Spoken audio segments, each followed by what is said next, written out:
لوگوں کو یہ بتایا جائے کہ فضائل صحابہ احمد بن حنبل کی کتاب جو ہے اس میں 2 احادیث صحیح سند کے ساتھ موقوفاً مولا علی رضی اللہ تعالیٰ عنہ علیہ السلام سے ہیں کہ نبی صلی اللہ علیہ وآلہ وسلم کے ریفرنس سے ہی ظاہر ہے یہ علم الغیب والی خبر ہے کہ مولا علی کہتے ہیں کہ میری وجہ سے 2 فرقے گمراہ ہوں گے اور 2 فرقے دوزخ میں جائیں گے، ایک میری محبت میں غلوف کر کے اور ایک میری دشمنی میں غلوف کر کے، گمراہ بھی ہوں گے اور دوزخ تک بھی پہنچیں گے۔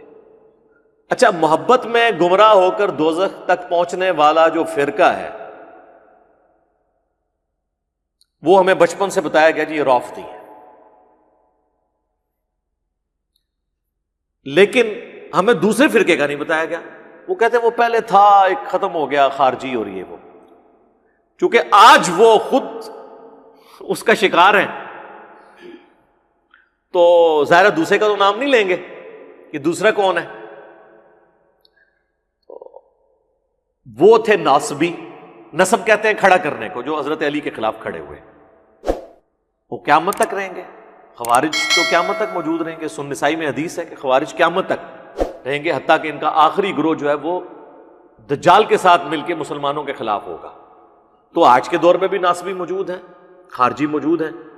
اور انہی لوگوں میں موجود ہیں جو صرف رافضیت کی رٹ لگاتے ہیں اور وہ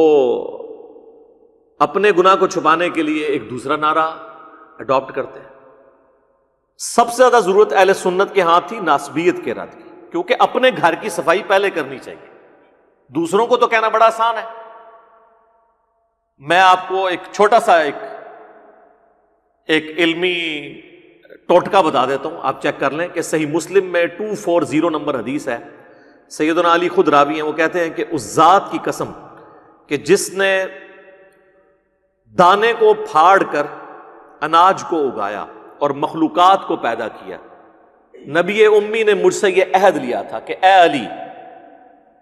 تجھ سے محبت نہیں رکھے گا مگر مؤمن، اور تجھ سے بغض نہیں رکھے گا مگر منافق۔ تو محبت علی از دا لٹمس ٹیسٹ آف ایمان، صحیح مسلم 240 نمبر حدیث۔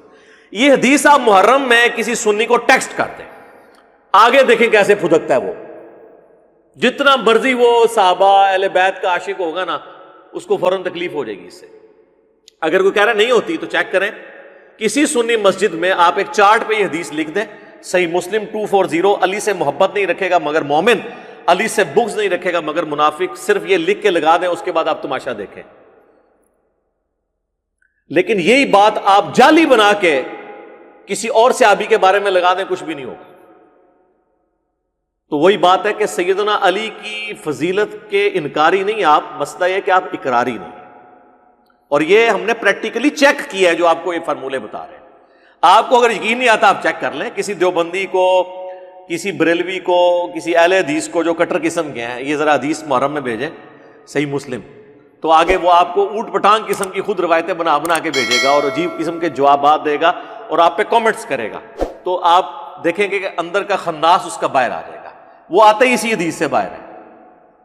اور میں کہتا ہوں مولا علی کی شان میں نمبر 1 حدیث اس روئے ارض پہ اگر کوئی ہے نا، وہ یہی ہے، مسلم کی 240، کیونکہ یہاں پہ تو ایمان کی بات ہو رہی ہے۔ اور دوسرے نمبر پہ اگر کوئی حدیث ہے تو وہ ہے کہ علی کی میرے ساتھ وہی نسبت ہے جو ہارون کی موسیٰ کے ساتھ، مگر میرے بعد کوئی نبی نہیں، جو بخاری اور مسلم دونوں میں ہے۔ انبلیویبل چیز ہے، قرآن میں آتا ہے نا کہ حضرت موسیٰ نے دعا کر کے حضرت ہارون کو مانگا تھا، اس لیول کا رسول اللہ کے ساتھ کوئی سپورٹر تھا نا تو مولا علی تھے رضی اللہ تعالیٰ عنہ علیہ السلام۔ اور فرمایا کہ میرے بعد نبی کوئی نہیں آنا، یعنی سیدنا علی اگرچہ حضرت ہارون کی طرح نبی علیہ السلام کے سپورٹر تھے جیسا کہ وہ موسیٰ علیہ السلام کے، لیکن نبی نہیں تھے۔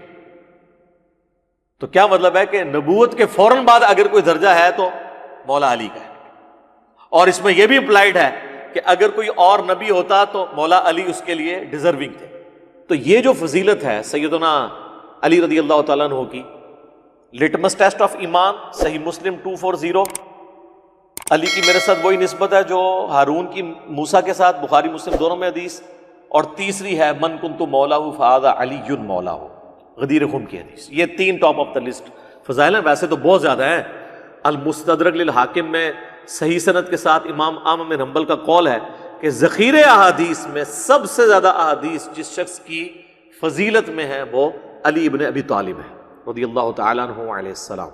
صلاۃ بر محمد و آل محمد. اللہم صلی علی محمد و علی آل محمد.